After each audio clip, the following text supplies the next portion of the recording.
Ik denk dat de Wadden al een aardige stem hebben.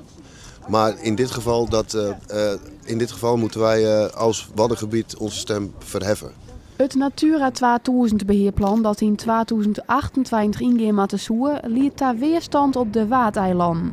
Rijkswaterstaat zou preventief gebieden afsluiten willen. Hoewel de maatregels nog net definitief binnen, verenig je de eilanders harentje in de plan. Wat wij hopen te bereiken is dat er naar ons geluisterd wordt. Wij zijn de Wadden. Wij zijn de ogen en oren van het Wad. En wij weten wat hier speelt. En wij weten hoe we met ons eigen gebied om moeten gaan. Kijk, als wij ons eigen gebied zouden verknoeien, dan snijden we onszelf in de vingers. Op Schiermonnikoog proberen we een hele goede balans te vinden tussen natuur en toerisme. Als jij natuur en recreatie hand in hand wil laten gaan, dan moet je ook een leefbare gemeenschap zien te houden. Ten eerste haal je de autonomie van de vrijheid van de eilandbewoner haal je weg. En ten tweede haal je diezelfde vrijheid die onze bezoekers hier kunnen ervaren en voelen, haal je ook weg. En daarmee haal je een sociaal-economische impuls haal je weg. En dat zien wij als een enorme klap.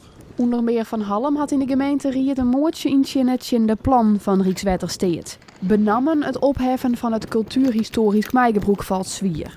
Recreatie en natuurbescherming kennen hand in hand gaan, bepleit je de Rietsleden. Nou, zelfs met deze combinatie kun je je heel klein voelen. En je kan rekening houden met de wensen van het gebied. Hè? Je weet waar de vogels zitten, je weet waar de zeehonden zitten. Je weet waar de mensen niet moeten komen. Je weet waar de mensen wel kunnen komen. En dat kun je ze allemaal leren.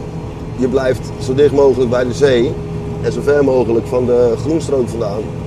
Want hier in de duinen en daarachter, daar nestelen vogels. Wij laten mensen dit gebied zien, beleven en kunnen er heel veel over vertellen.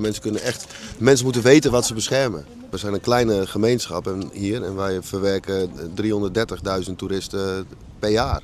Toeristen, unieke bezoekers. En dat willen we graag zo houden, want dat is een belangrijke pijler van onze economie.